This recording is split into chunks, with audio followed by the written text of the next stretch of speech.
Hi, I'm Miss Susan from the Muhlenberg County Public Library. We're going into space today. We're going to talk about things like counting and shapes and numbers. We're going to use all kinds of things that we can use, and we're going to talk about space. What I did was I took a piece of black paper. You may have something like this laying around, and then I decided to create a spaceship. By making a spaceship, I used shapes. I used squares and triangles, and I can't pick it up, and triangles and circles and all kinds of shapes, and I created a rocket. Now on that rocket, I glued it on the piece of paper with all kinds of pretty colors, and that way I could talk about colors and shapes, and we can count. There's so many things we can do with this. First I had the little at the bottom where it blasts off, and then I put squares down, and I even used my name on it.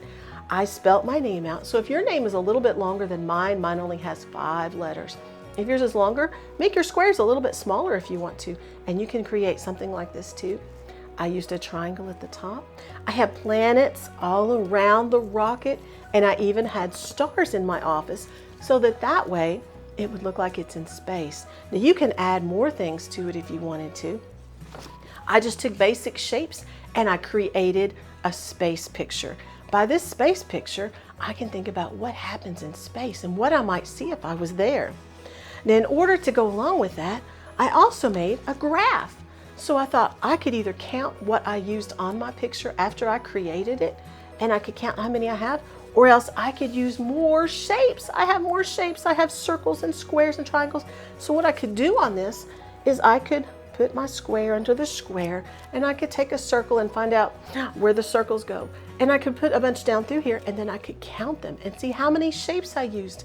And then I used different colors. So then we could talk about colors, and we can see what colors we used and maybe think of a color we forgot. And we can do that and use space in order to learn more about our numbers and our colors and our shapes. Now I have some books too. The books that I chose were like Pete the Cat. Pete the Cat is out of this world in this story, and he goes to space. And I'm going to show you a brief picture of him. There's a Land Rover, there's the rocket, and he is going to collect some rocks and some dust on the moon. That would be something we could think about as we created our rocket ship on our paper. Now this story is by an actual astronaut, Mark Kelly. It's Mousetronaut, and it's about a mouse that got to go to space. Let me tell you about the fun part of this story. He goes through and he finds out he gets to go to space, and there's another couple mice that are wanting to go too. But in this book, on this page, there is the countdown. Can you help me count down too? Now if you're younger, you might want to start at 3 or 5, but we're going to go to 10. Are you ready? We're going to count backwards. 10, 9, 8, 7, 6, 5, 4, 3, 2, 1, blast off! And that's what our rocket would do if it went into space. I have another book that I'd like to show you too. There's so many books about space in the library, and if you think these are too young for you, we have other books too that are for older kids, for adults. There's so many things you can learn about space. This is by Jan Brett, and it's Hedgie Blast Off into Space. Hedgie gets to go to space in a little spaceship, and when he gets there, he gets to see all kinds of cool things in space.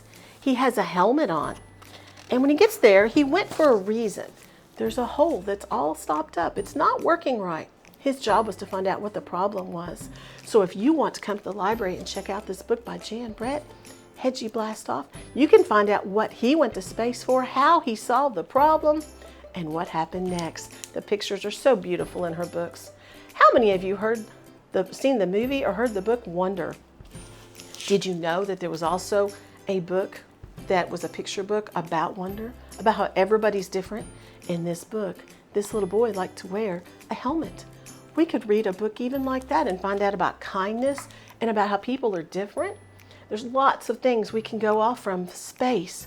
Now let me ask, if you wanted to go to space in your mind, what if you had a box, a big box, like maybe a stove box or maybe a washer or dryer. You can use smaller boxes and create a ship, but if you have a big box, which a lot of times this time of year, you may find some laying around. You never know. Somebody, maybe you could call one of the companies and see if they have some out back. You could have your parents go get.